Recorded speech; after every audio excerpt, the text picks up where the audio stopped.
हर बार मुझे और मेरे बच्चों को मन मार कर रहना पड़ता है। सुनिए जी, अनीता दीदी की ननंद की शादी में हमें तो जाना ही होगा। सबको शगुन में देने के लिए कपड़े तो खरीदने ही होंगे, तो साथ साथ मेरे लिए भी एक दो साड़ियाँ ले लेंगे। 2 सालों से मैंने एक साड़ी भी नहीं खरीदी। अंजलि ने अपने पति गौरव से कहा, अरे तुम्हारी साड़ियों का प्रोग्राम अभी कैंसिल करो। आने जाने की टिकट और उपहार में ही काफी खर्च हो जाएगा। अभी 2 महीने बाद हमारी शादी की सालगिरह तो आने वाले हैं, तब तुम अपनी पसंद की साड़ी ले लेना, गौरव ने कहा। गौरव जी, शायद आप भूल गए, 2 महीने के बाद छोटी ननंद अंजू दीदी के नए घर की गृह प्रवेश की पूजा है। तब वहां भी हम खाली हाथ तो जाएंगे नहीं, अच्छा सा उपहार तो देना ही होगा। तब आप हर बार की तरह मुझे ही समझाने को कहेंगे। हर बार मुझे और मेरे बच्चों को मन मार कर रहना पड़ता है। हर बार की तरह अपनी सहेली कविता से मांग मांग कर साड़ी पहननी पड़ेगी। अंजलि ने उदास होते हुए कहा। अंजलि के ससुराल में सास ससुर, 2 बेटियां और 4 शादीशुदा बड़ी ननंद थी। गौरव परिवार का एकमात्र बेटा था। चारों बहनें उससे बड़ी थी। छोटी उम्र में ही उसके ऊपर परिवार की जिम्मेदारी आ गई थी। गौरव के माता पिता हमेशा से बेटे की चाह रखते थे, लेकिन हो गई 4 बेटियां। उनके जीवन की एकमात्र इच्छा बेटे का चेहरा देखना ही था, चाहे वो बच्चों की परवरिश ठीक से कर पाए या नहीं।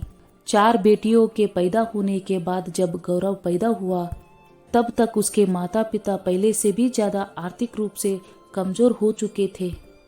उनके पिता बेटा पैदा होने की ठीक से खुशी भी ना मना पाए, क्योंकि तब तक उनके सामने बड़ी 2 बेटियों की शादी की जिम्मेदारी आ गई थी। अब बेटियों को सरकारी स्कूल से 12वीं तक पढ़ाया गया। ना चाहते हुए भी गौरव की पढ़ाई भी सरकारी स्कूल से ही की गई।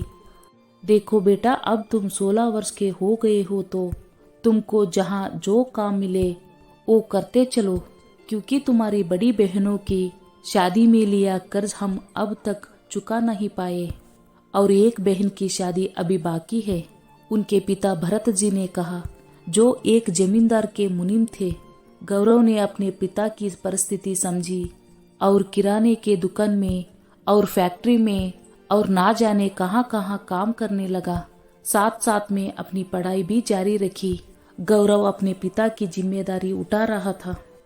उसके पिता ने बेटे की चाह में एक के बाद एक तो संतान तो पैदा कर दी, लेकिन उनका पालन पोषण सही से नहीं किया और अपनी जिम्मेदारियों को अपने बेटे के कंधों पर डालकर चिंता मुक्त हो गए। पिता का लिया कर्ज बेटा चुका रहा था और अपने बेटे होने की कीमत चुका रहा था। 4 बेटियों की शादी के बाद गौरव की शादी गांव की सीधी सादी संस्कारी अंजलि से होती है। ससुराल आते ही उसके ऊपर पहले दिन से ही घर की सारी जिम्मेदारी आ गई, क्योंकि तब तक गौरव की मां शारीरिक रूप से काम करने में असमर्थ हो चुकी थी। अंजलि को भी जिंदगी जीने का मौका ही नहीं मिला। उसके हिस्से आया तो बस हर चीज में मन को मारना, बीमार सास ससुर की सेवा और शादीशुदा ननंदों के प्रति फर्ज निभाना। कभी किसी बहन के यहाँ शादी का प्रसंग रहता तो किसी बहन के यहाँ दुकान मकान का उद्घाटन, किसी बहन के यहाँ तबीयत देखने जाना होता तो किसी बहन के यहाँ पूजा पाठ में शामिल होने जाना पड़ता। इकलौता भाई होने के कारण सभी रीति रिवाज गौरव अंजलि को ही निभाने होते। गौरव साधारण सी नौकरी में छोटी सी उम्र से फर्ज निभाते निभाते काफी चिड़चिड़ा हो गया था। उसका बस अपनी पत्नी पर ही चलता, अपनी पत्नी को ही हर चीज में हाथ पीछे करने को कहता। अपने माता पिता 4 बहनों का करते करते उसकी जिम्मेदारियों के लिस्ट में उसकी 2 बेटियां भी शामिल हो गई। वो चाहते हुए भी अपनी बेटियों को अच्छी सुविधा नहीं दे पा रहा था। अपनी पति की आर्थिक मदद करने के अंजलि जॉब करने को भी तैयार थी, पर उसके पति ने उसे मना कर दिया कि तुम बाहर जाओगी तो घर, बच्चे, सास ससुर को कौन संभालेगा। ऐसी परिस्थिति में भी गौरव की माता पिता पोते की चाह लिए बैठे थे। बार बार अंजलि से एक बार फिर से माँ बनने को कहते, ताकि उन्हें इस घर का वारिस, उनके वंश को आगे बढ़ाने वाला पोता मिल सके। देखो बहू, समय बीता जा रहा है। तुम्हारी शादी को 12 साल हो चुके हैं। अब हमारी भी उम्र हो गई है। ना जाने कब बुलावा आ जाए। इससे पहले हमें पोते का मुंह दिखा दो। लल्ला आ जाएगा तो अपनी जिम्मेदारी संभाल लेगा। अंजलि की सास ने उससे कहा। अब अंजलि की सहनशीलता जवाब दे गई।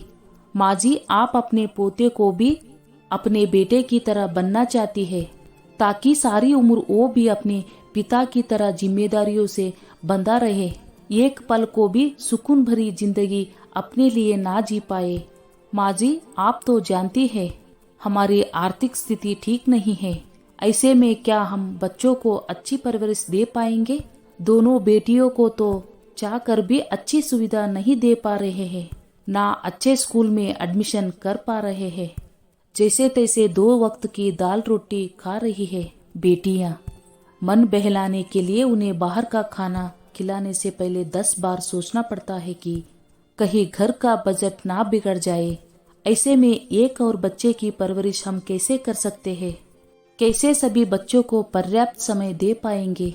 माँ जी, अब पहले का जमाना नहीं रहा कि बच्चे पालने की हिम्मत ना हो तो भी बस बेटे के चाहत में लाइन लगाते जाओ। गौरव जी 16 साल की उम्र से काम करते करते जिम्मेदारी उठाते उठाते थक चुके हैं, क्योंकि उनके हिस्से सिर्फ कर्तव्य आए, अपने लिए जीने का मौका ही नहीं मिला। जिस उम्र में उनके साथी थोड़ा मौज मस्ती करते, अपनी लाइफ एंजॉय करते, उस वक्त उन पर जिम्मेदारियों का बोझ आ गया। मैं घर के काम के लिए काम वाली बाई रखना चाहती हूँ, क्योंकि आप तो जानती है कि पिछले 2 साल से मैं कमर दर्द से परेशान हूँ। पर इससे गौरव जी पर अतिरिक्त भार आ जाएगा, ये सोचकर खुद ही सारा काम मशीन की तरह किए जा रही हूँ। पर मैं भी थकती हूँ माँ जी। इसलिए माँ जी, हम 2 बेटियों से संतुष्ट है। क्या मतलब तीसरा बच्चा पैदा करने का, जब बच्चे को अच्छी परवरिश ही ना दे सके? क्योंकि गौरव जी को अपने परिवार के अलावा बहनों के परिवार की जिम्मेदारी भी तो निभानी होगी। और माँ जी, 5-5 बच्चों को जन्म देने और उनकी परवरिश करने में आपका शरीर भी कितना कमजोर हो गया है। आप समय से पहले ही बीमार हो गई। अंजलि ने अपनी सास को समझाया। हाँ बहू, तुम शायद सही कह रही हो। तुम्हें और गौरव को जिम्मेदारी के अलावा कुछ नहीं मिला। गौरव को ताउम्र 4-4 बहनों की जिम्मेदारी उठानी पड़ेगी। हम कितने स्वार्थी हो गए थे। हमें अपने बुढ़ापे का सहारा चाहिए था, इसलिए 4-4 बेटियों के बाद भी बेटे के लिए सोचा था। बेटे का बचपन, जवानी सब छीन लिया और उसे जिम्मेदारी की आग में झोंक दिया। अब हम तुम्हारे ऊपर बेटे को जन्म देने का दबाव नहीं डालेंगे। भगवान ने संतान के रूप में 2 बेटियां दी है। उनका अच्छे से पालन पोषण करो और उन्हें शिक्षित कर काबिल बनाओ। अब आगे से इस घर से बहन बेटियों को भी उतना ही दिया जाएगा जितना हमारा सामर्थ्य होगा, क्योंकि अब बेटियों को भी किसी बात की कमी नहीं है। अंजलि की सास ने कहा। अंजलि आज खुश थी, क्योंकि आज उसने हिम्मत करके अपनी सास को सच्चाई से रूबरू कर दिया था। अब आगे से उनके ऊपर बेटा जन्म देने का दबाव नहीं दिया जाएगा।